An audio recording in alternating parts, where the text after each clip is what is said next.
Nanti giatnya kita selain ada materi dari MC, nanti ada game-game ya.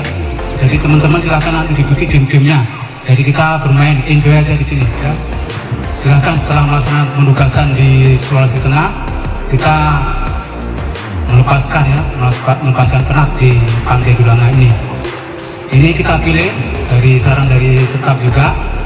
Alhamdulillah dikasih saran untuk pelaksanaan di pantai. Tahun kemarin kita pelaksanaan di hotel ya.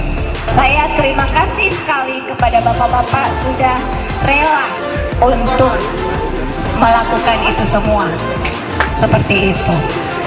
Jadi kalau bapak-bapak ini ikhlas, otomatis apa yang kita kerjakan ini akan senang. Otomatis yang kita kerjakan ini merupakan ibadah.